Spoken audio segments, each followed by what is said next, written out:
ETF index mutual funds నేర్చుకుని stock మార్కెట్లో రాణించాలనుకుంటున్నారా? వెంటనే ఈ నెంబర్కి కాల్ చేయండి.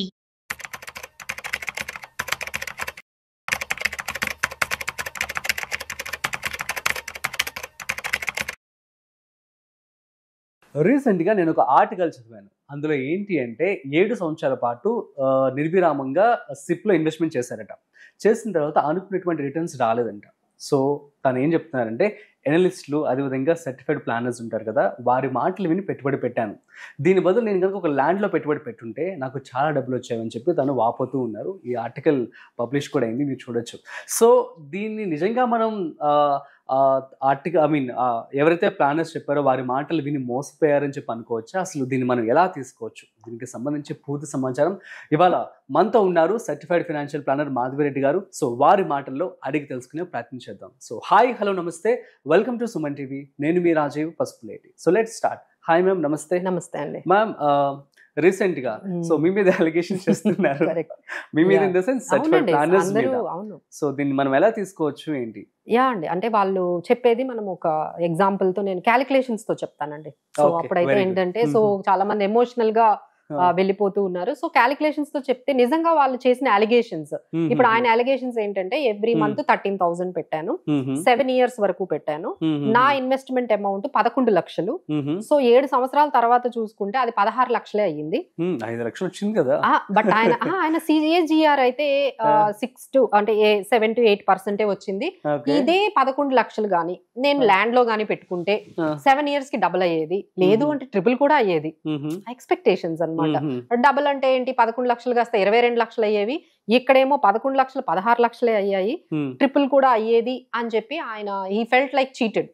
బట్ మేం చెప్పేది ఏంటంటే SIP డోంట్ చీట్ అండి, మన ఎక్స్పెక్టేషన్స్ మనల్ని చీట్ చేస్తూ ఉంటాయి. సో దాన్ని మేము న్యూమరికల్ గా మ్యాథమెటికల్ గా మనము చూద్దామండి. సో ఇక్కడ మనం ఏంటంటే చాలా మంది ఆలోచించేది ఏంటంటే SIPs అనేది మనం ఎవ్రీ మంత్ పెడతాం, ఒకేసారి పెట్టట్లేదు కదా. సో ఈ 11 lakhs ఏదైతే ఇన్వెస్ట్ చేశారో that has become over the period of time.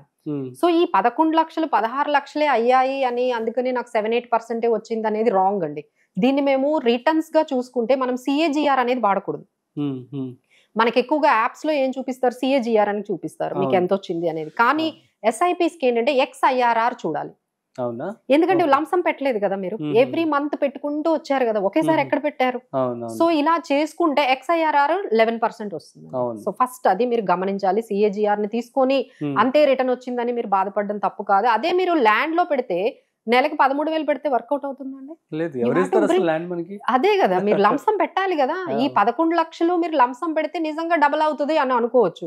But మీరు 11 లక్షలు లంసం రావాలి అంటే ఎక్కడో దగ్గర లోన్ చేస్తున్నారు, మళ్ళీ కూడా పర్సనల్ లోన్ తీసుకుంటున్నారు, మరి దాని మీద 12% కట్టాలి కదా.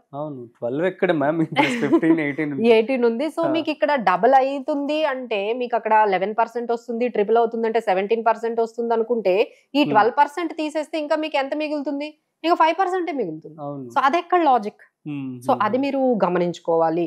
ఆ తర్వాత మేం చెప్పేది ఏంటంటే ఈ 13,000 ఇంకొక 3 years గానీ మీరు కంటిన్యూ చేసినట్లయితే 28 lakhs అయ్యేది.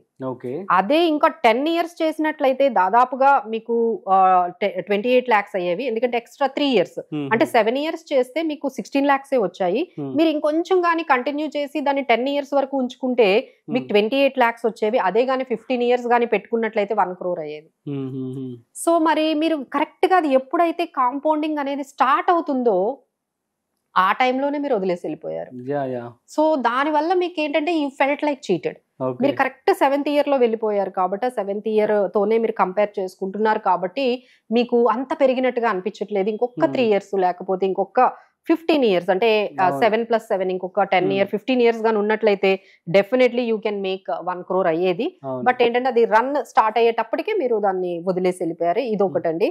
బట్ మేం చెప్పేది ఇంకోటి ఏంటంటే ఈ ఏదైతే ల్యాండ్స్ ఉన్నాయో అది దాని వల్ల ఏమవుతుందంటే లాట్ ఆఫ్ మెస్ వస్తుందండి. అంటే ఎట్లా అంటే దాన్ని మెయింటైన్ చేయాలి, దాన్ని ఎంక్రోచ్మెంట్ కాకుండా చూసుకోవాలి, మీరు దాన్ని ఎటువంటి సో దానికి ఇప్పుడు ఏంటంటే మీరు ల్యాండ్ అనగానే it will come so many other things. అవును. సో లైక్ రిజిస్ట్రేషన్ కాస్ట్ ఉంటుంది, మెయింటెనెన్స్ కాస్ట్ ఉంటుంది, ఆ తర్వాత మీకు ఆ లీగల్ డిస్ప్యూట్స్ వస్తున్నాయి, బాగా ఓనర్ తర్వాత డిస్ప్యూట్స్ వస్తున్నాయి. అన్నిటికన్నా ఇంపార్టెంట్ అంటే మీకు ఎప్పుడైనా అవసరం అయితే ఇమీడియట్ గా అమ్మలేరు, లిక్విడిటీ ఉండదు. లేదు నాకు ఒక 5 లక్షలే కావాలి అంటే తీసుకోవటం కుదరదు. ఇంత మెస్ ఉంటుంది కదండి. ఎస్ఐపిస్ లో ఏంటంటే సైలెంట్ గా వెల్త్ క్రియేట్ చేస్తుంది, మీరు అక్కడే ఒక 15 years ఉంటే ఇదంతా ప్రాబ్లం ఉంటుందా? మీకు లీగల్ డిస్ప్యూట్స్ ఉండవు, మీకు రిజిస్ట్రేషన్ కాస్ట్లు, అమ్మినప్పుడు కొన్నప్పుడు ట్యాక్స్లు ఇంత మీకు ప్రాబ్లమ్స్ ఉండవు, దాని మెయింటెనెన్స్ ఖర్చులు ఏమీ ఉండవు. కొంత అమౌంట్ అంటే మీకు ఎప్పుడైనా ఒక 2 lakhs ఎమర్జెన్సీ కావాలన్నా 4 days లో తీసుకోవచ్చు. ఎంత ఈజీ అండి. సో ఇవన్నీ కూడా మీరు మిస్ అయిపోతున్నారు కదా. దట్ కెన్ నాట్, ఆ పీస్ ఆఫ్ మైండ్ అనేది మనం కంపేర్ చేయలేమండి ల్యాండ్ తో. సో ల్యాండ్ లో ఉండే ఇన్ని ప్రాబ్లమ్స్ మనకి ఎస్ఐపి ద్వారా మీరు సైలెంట్ గా వెల్త్ క్రియేట్ చేసుకోవడము, లిక్విడిటీని ఎంజాయ్ చేయడము, ఆ తర్వాత మీకు ఎంత కావాలంటే అంత అమౌంట్ ఎమర్జెన్సీకి కూడా ఉపయోగపడుతుంది. అంటే అండ్ రిటర్న్స్ ఇప్పుడు ఆల్రెడీ మీకు ఎక్స్ప్లెయిన్ చేశాను, రిటర్న్స్ కూడా మీకు వెరీ గుడ్ రిటర్న్స్ వస్తున్నాయండి. ఈక్వలెంట్ మీకు రియల్ ఎస్టేట్ వస్తున్నాయి. కాకపోతే మీరు ఏంటంటే సిఏజిఆర్ చూస్తున్నారు, ఎస్ఐపిస్ లో ఏంటంటే XIRR చూడాలి. సో దాని ప్రకారం చూసుకున్న you are getting very good returns, equivalent గానే మీకు వస్తున్నాయి. సో ట్రిపుల్ అయిపోతుంది, 4 times అయిపోతుంది అంటే వెరీ అన్కామన్ అండి. అన్ని సిచ్యువేషన్స్ లో రియల్ ఎస్టేట్ లో ట్రిపుల్ అయిపోవడము, ఒక 5 years లో 3 times పెరిగిపోవడం అనేది అన్ని సార్లు జరగదు. బట్ డబుల్ అయితే అవుతుంది. బట్ డబుల్ అంటే అక్కడ 10-11% వచ్చినట్టు, ఇక్కడ కూడా XIRR కూడా మీకు XIRR 11% వచ్చింది. సో రిటర్న్స్ పరంగా కూడా లేదు, లిక్విడిటీ పరంగా కూడా మనం చూసుకున్నా బానే ఉంటుందండి. బట్ ఏంటంటే ఇందులో ఇక్కడ మీకు ఒక ల్యాండ్ కావాలంటే లంసం పెట్టాలి, లేదు అంటే లోన్ కు వెళ్ళాలి. సో ఈ ప్రాబ్లం అంతా లేకుండా మనం కన్వీనియంట్ గా ఎవ్రీ మంత్ పెట్టుకుంటున్నాం కాబట్టి so it is not cheated అండి. So SIPs don't cheat us, it is only our expectations and our mathematical expressions towards returns కానీ మీకు అదర్ బెనిఫిట్స్ కానీ మీరు చూసుకున్నట్లయితే మన ఎక్స్పెక్టేషన్స్ మనం చీట్ చేసే తప్ప ఎస్ఐపిస్ అయితే డోంట్ చీట్ అండి. బట్ ఓన్లీ థింగ్ ఏంటంటే కంటిన్యూ చేయడము, కంటిన్యూగా పేషెన్స్ గా అన్ని మార్కెట్ కండిషన్స్ లో చేయడము, అది ఒకటి మనం అలవాటు చేసుకోవాలి. కరెక్ట్ గా 7th year 8th year కి ఎగ్జిట్ అయిపోతున్నారు. But if you have weighted at least అక్కడ నుంచి ఒక 5 years వెయిట్ చేస్తే యూ సీ ద మ్యాజిక్. ఆ మ్యాజిక్ మిస్ అయిపోతున్నారు. సో దానివల్ల you feel like cheated. So ఒక్కసారి మీరు అలా కంటిన్యూ చేసి చూడండి, you feel very comfortable with SIPs. And ఇంకా ప్రాపర్ స్కీమ్స్ కూడా సెలెక్ట్ చేసుకోవాలి కదండి. సో ఎస్ఐపిస్ లో అనగానే మళ్ళీ ఏదో కొత్త NFO వస్తే అది స్టార్ట్ చేయడము, లేకపోతే ఏదో ఒక సెక్టార్ స్కీమ్స్ తీసేసుకోవడము, ఆ సెక్టార్ రొటేషన్ తెలియక అక్కడ స్టక్ అయిపోవడము. ETFs లో కొన్ని వెళ్తూ ఉంటారు, ఒక 40-50 రకాలు ఏవేవో ఆలోచిస్తూ రకరకాల స్కీమ్స్ మెయింటైన్ చేస్తూ ఉన్నారు, ఒకటి కూడా కంటిన్యూ చేయట్లేదు. సో దీనివల్ల కూడా మీకు ఎస్ఐపిస్ లో కొన్ని రిటర్న్స్ కొంతమందికి రాకపోవచ్చు అండి.